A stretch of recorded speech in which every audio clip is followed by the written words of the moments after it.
బేసికల్గా మనం ఎప్పుడైనా క్యాండిల్ వైపు చూస్తున్నప్పుడు ఏంటంటే దాంట్లో 3 యాంగిల్స్ మీరు అనాలిసిస్ చేయాల్సి ఉంటుందండి. ఒకటి బాడీ. బాడీ అంటే ఏంటి? The difference between the opening and closing. అంటే పెద్ద బాడీయా స్మాల్ బాడీయా అని. పెద్ద బాడీ అంటే ఎక్కువ యాక్టివ్ ఉన్నారు, అంటే వార్ వన్ సైడ్ అనమాట. చిన్న బాడీ అంటే వార్ వన్ సైడ్ కానీ తక్కువ మంది పార్టిసిపేట్ చేస్తున్నారు. రెండోది విక్ అండి. పెద్ద విక్క, స్మాల్ విక్క. తర్వాత రేంజ్ అండి. రేంజ్ అంటే టోటల్ క్యాండిల్ ప్లస్ విక్ ఇంకా రేంజ్ అంటారు. ఓకే,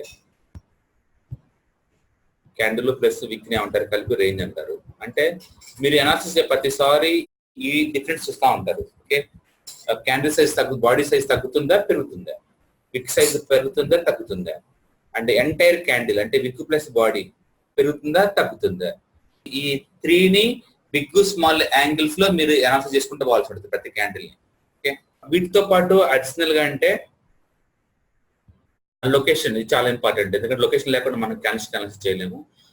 ఇక్కడ ఏంటంటే support, resistant, trend lines, pivot points, OHLC, Fibonacci numbers, moving average. ఈ ప్లేస్ లో క్యాండిల్ వచ్చినప్పుడు ఎలా బిహేవ్ చేస్తుంది చాలా ఇంపార్టెంట్. అంటే క్యాండిల్స్టిక్ అనాలిసిస్ అంటే మనం ఎప్పుడు చేయమండి, లొకేషన్ లోకి వచ్చినప్పుడు మాత్రమే చేస్తాం. ఓకే, సో లొకేషన్ చాలా ఇంపార్టెంట్. తర్వాత మాస్టర్ క్యాండిల్. మాస్టర్ క్యాండిల్ అంటే అబ్నార్మల్ సైజ్ ఉన్న క్యాండిల్ ని, బిగ్ క్యాండిల్స్ ని మాస్టర్ క్యాండిల్ అంటారు. అంటే నార్మల్ గా వచ్చే క్యాండిల్స్ తో పోల్చుకుంటే ఇది ఎప్పుడు డబుల్ సైజ్ ఉంటుంది.